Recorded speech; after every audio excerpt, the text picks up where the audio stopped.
Hey friends, welcome to Refuel. It's Pastor Ray, and I'm with a good friend of mine, and I'm going to jump right into this. Dr. Chris Isichei and his wife are amazing people. They actually were in Nigeria, came to the U.S., and studied at the Mayo Clinic. For fellowship. For a fellowship at Mayo Clinic, and were trained as doctors there. You specialized in pathology, and my wife in surgery.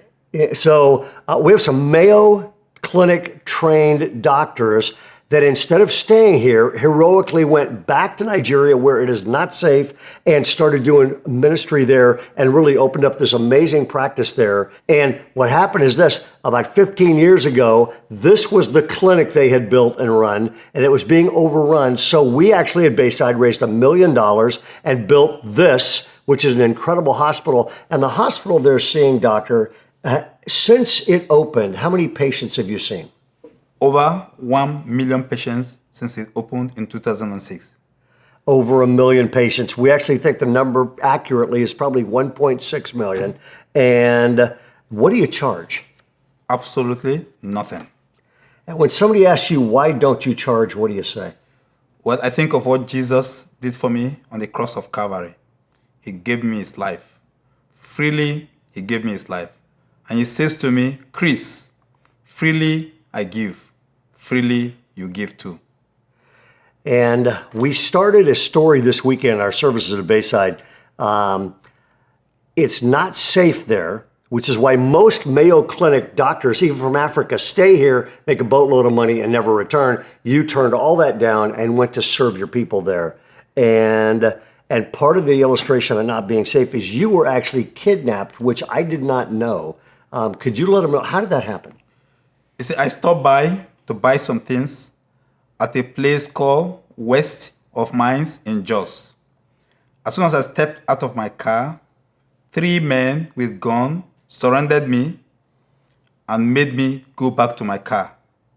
And then drove me about 45 minutes away from town, near the Hypan airport.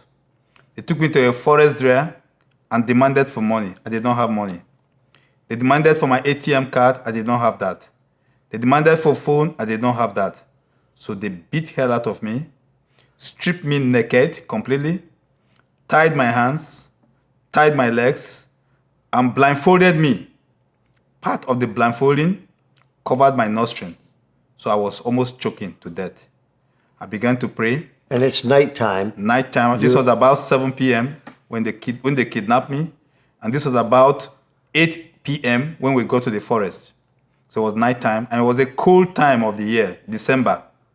And so I was left there, my hands tied, my legs tied, blindfolded, and which affected my nostril. And I was almost choking to death. I whispered prayers. God, would this be my end?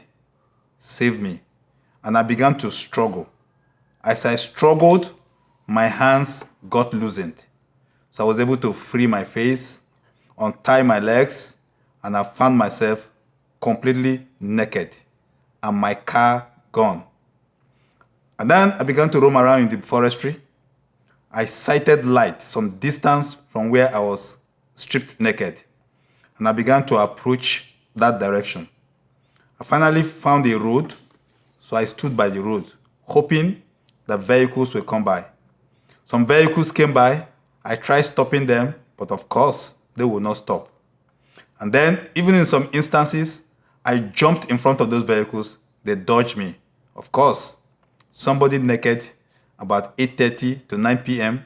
will be considered mentally sick. As I continued towards the direction of the light, I saw a man. I ran after him. He ran, and I screamed. He came back, and I told him what had happened to me.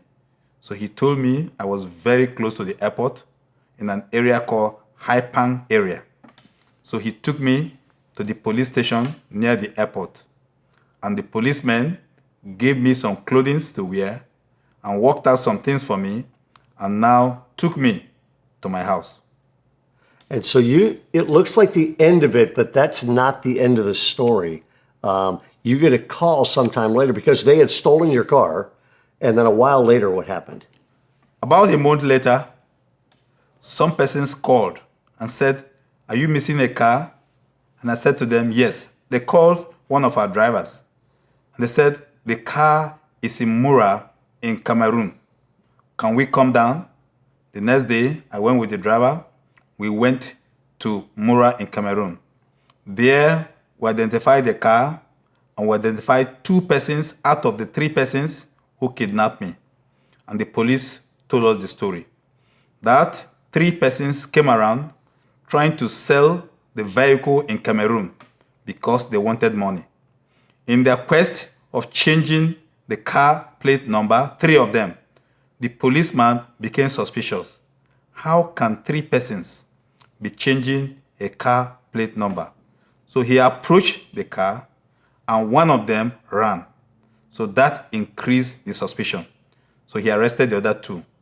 After he arrested them, he searched the car and got information about us and called us. Then I identified 2 of them. I hugged them. I prayed for them. So you hugged and prayed for the people that beat you, stripped you, and kidnapped you and stole your car and left you for dead. That's amazing. Just to wrap this up, and this is the beginning of 3 quick videos. Tomorrow and the next day we'll include this. What would you say to people out there listening to this morning, and there's a lot of them, and they're worldwide. What would you say to them if somebody is going, I am racked with bitterness, somebody hurt me, and I've been unable to forgive them or unable to let it go, and it's still tearing me up on the inside? What advice would you give them? Please think of how many times we sin and how many times God forgives us. More than 70 times 7. And it says in our Lord's Prayer, forgive us our trespasses as we forgive those who trespass against us.